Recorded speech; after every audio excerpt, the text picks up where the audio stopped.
après avoir participé activement au sommet Union européenne, Union africaine, où il était porteur du message du président de la République, Félix-Antoine Tshisekedi Tshilombo. Le Premier ministre Jean-Michel Sama Lukonde Kyenge est rentré à Kinshasa le dimanche 20 février 2022. À la clôture de ses assises et bien avant son retour au pays, le chef du gouvernement s'est confié à la presse. Jean-Michel Sama Lukonde Kyenge a fait savoir qu'au cours du 6e sommet Union européenne-Union africaine qui s'est tenu à Bruxelles, capitale du Royaume de Belgique, les 17 et 18 février dernier, les deux parties ont parlé d'une vision commune, d'un partenariat renouvelé pour construire un avenir commun en tant que partenaire et voisin le plus proche.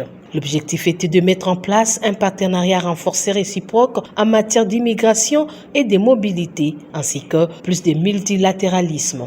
C'est donc après avoir défendu les intérêts de la République démocratique du Congo dans les domaines de la sécurité, de la santé et des luttes contre le réchauffement climatique que le Premier ministre est retourné au pays sous une note de satisfaction.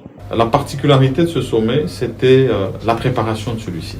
Comment celui-ci s'est préparé. Ça veut dire qu'on a fait une analyse sur les sommets passés et surtout qu'il ne faut pas oublier que ça fait quand même près de 4 ans qu'on n'a plus eu l'occasion de se revoir à cause aussi des questions de pandémie et donc une grande occasion de se retrouver. Et on se dit, faisons différemment.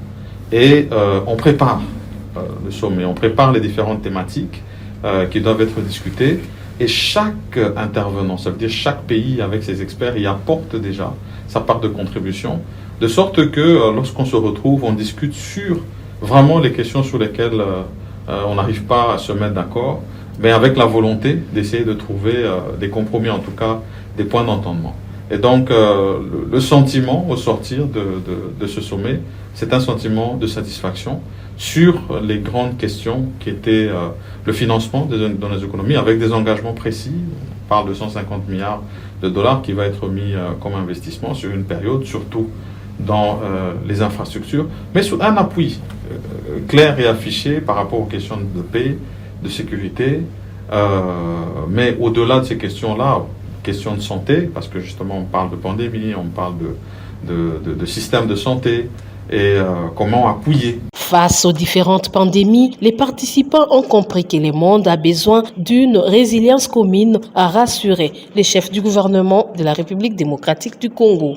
Pour ce faire, la République démocratique du Congo a aussi souhaité produire les vaccins à cause non seulement de la pandémie à coronavirus, mais aussi à cause d'autres maladies qu'elle vient de connaître. C'est pour ça que nous demandons de ne pas nous focaliser que sur Covid-19, mais d'aller au-delà de ça. Aujourd'hui, nous avons la malaria qui tue, jusque-là encore plus que Covid-19, et nous avons la tuberculose, je l'ai mentionné.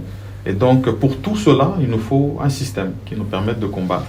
Et nous comptons non seulement sur les relations bilatérales, parce qu'aujourd'hui, nous avons des discussions, je peux donner un exemple, et ça a été mentionné récemment avec la Belgique, qui se propose d'avoir ce type de discussion, d'échange, de partage scientifique, qui pourront aboutir à la production de ces vaccins. Ça, c'est l'une des voies. Mais du point de vue Union européenne, Union africaine, il y a eu un engagement clair qu'il faut absolument, du point de vue continental, qu'on puisse multiplier les expériences qui ont été faites avec le Ghana, la République sud-africaine, le Rwanda, avec d'autres pays encore. Et nous pensons que nous, surtout au vu de notre démographie, nous sommes éligibles pour ce programme-là. S'agissant du rapatriement des patrimoines, Jean-Michel Sama Lukonde Kyenge a fait savoir qu'il y a eu des avancées satisfaisantes pour la République démocratique du Congo dans les différents échanges.